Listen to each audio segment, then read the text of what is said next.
یزید کے دربار کے اندر حضرت امام زین العابدین پہنچے تو یزید نے پہلے تو جو ہے وہ دکھ کا اظہار کیا. بعض لوگ یہاں سے یزید کی بریت کا اعلان کرتے ہیں. یہاں کسی نے بڑی خوبصورت بات کہی کہ قاتل کی پشیمانی مقتول کی اہمیت کو تو بڑھا سکتی ہے لیکن اس کے دامن سے قتل کے داغ کو نہیں دھو سکتی. تو اس نے یہ سب کچھ کیا، یہ بس اس کے ٹسوے تھے جو وہ بہانے لگا، لیکن بعد میں اس نے حضرت امام حسین رضی اللہ تعالی عنہ کے دانتوں کے اوپر جو ہے وہ چھڑی مارنا شروع کر دی. تو حضرت ابو برزہ اسلمی صحابی رسول وہاں موجود تھے، وہ کھڑے ہو گئے، بدن کانپتا ہے ان کا، کہنے لگے ظالم ارفع قدیبہ کا، یہاں اپنی چھڑی ہٹا لے. میں نے اپنی ان آنکھوں سے دیکھا ہے کہ کان رسول اللہ صلی اللہ علیہ وسلم یلسمہ، حضور نے ان ہونٹوں کو خود چوما ہے. تو یہ کہہ کہ آپ دربار سے نکل گئے اور روتے تھے اور آپ کے بدن پہ کپڑی بھی تاری تھی. بعد میں یزید نے کہا حضرت غلطی ہو گئی اور یہ میں نہیں چاہتا تھا، بتائیں آپ کی کوئی شرط ہو. تو آپ نے فرمایا میری 4 باتیں مان لو. ان 4 باتوں میں ایک بات یہ تھی کہ سرے حسین اور سرے شہیداں ہمارے سپرد کر دو تاکہ ہم کربلا جا کے ان کی تدفین کر سکیں. دوسری یہ تھا کہ ہمیں مدینہ حفاظت سے پہنچا دو. تیسری شرط یہ تھی کہ مجھے جو ہے وہ جمعے کا خطبہ دینے کی اجازت دو آج دمشق جامع مسجد کے اندر. چوتھی بات آپ نے یہ فرمائی کہ قاتلان حسین جو ہے وہ میرے سپرد کرو. اس نے کہا ہاں کون ہے قاتل حسین کا؟ لوگوں نے کہا خولی ہے. خولی نے کہا میں نے قتل نہیں کیا، یہ سنان بن انس نخی نے کیا ہے. سنان بن انس نخی کو کہا ہاں تو بتا. کہنے لگا میں قتل کیوں کرنا تھا، یہ تو شمر ذل جوشن نے کیا ہے. شمر ذل جوشن کو کہا تو بتا. کہنے لگا میں نے قتل نہیں کیا، میرا کون سا حسین نے کچھ بگاڑا تھا، قتل اس نے کیا ہے جس کی حکومت کو خطرہ تھا. تو یہ ہے وہ ہے قاتل حسین کا. اب یزید کہنے لگا تمہاری یہ شرط تو میں پوری نہیں کر سکتا، یہ بات تو پوری نہیں کر سکتا، اب خطبہ دے لو. اب حضرت امام زین العابدین خطبہ دینے کے لیے کھڑے ہوئے. خطابت تو اس گھر کی لونڈی ہے، جب یہ بولتے ہیں تو حکمت کے موتی دولتے ہیں.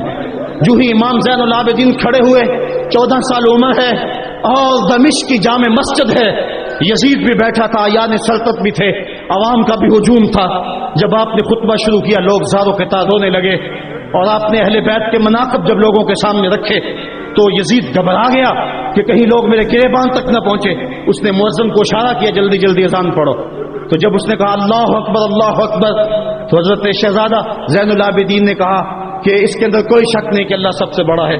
جب شہادتین کا کہا اشہد اللہ الہ الا اللہ، حضرت امام زین العابدین نے اس کے جواب کے اندر کہا ہاں ہاں اللہ کے علاوہ کوئی معبود نہیں ہے، اس کی گواہی ہم نے خون سے دی ہے، ہم نے اپنے لہو سے دی ہے اس کی گواہی. اور پھر اس کے بعد جب اشہد ان محمد رسول اللہ پہ لفظ آئے تو حضرت امام زین العابدین نے کہا یزید دیکھ اب اذان کے اندر تیرے نانے کا نام ہے یا میرے نانے کا نام ہے؟ آج بھی منبر پہ میرے نانے کا نام ہے.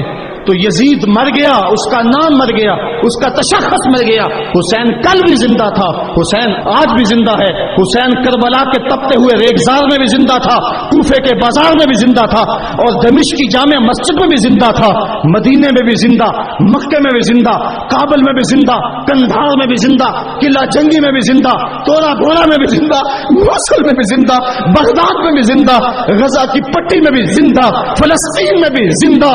آج حسین کی زندگی اور حسین کا باقپن دنیا کو بتا رہا ہے، بش کو بتا رہا ہے تیرے منہ پہ تماچا حسین مارے گا. زمانہ بتائے گا کہ حسین کل بھی زندہ تھا، حسین آج بھی زندہ ہے.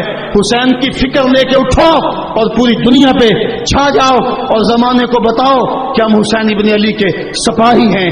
صرف محرم کے دن آنسو بہا لینے سے کچھ نہیں ہوگا.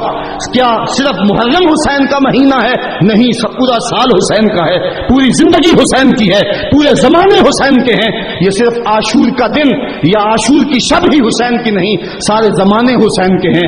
کل بھی حسین کا تھا، آج بھی حسین کا ہے، کل بھی حسین کا ہوگا. آؤ اٹھیں، قرآن کو لے کر کے حسین ابن علی نیزے کی نوک پر بھی چڑھ کے قرآن سنایا اور آج ہم اسی قرآن کی دعوت کو لے کر کے اٹھیں.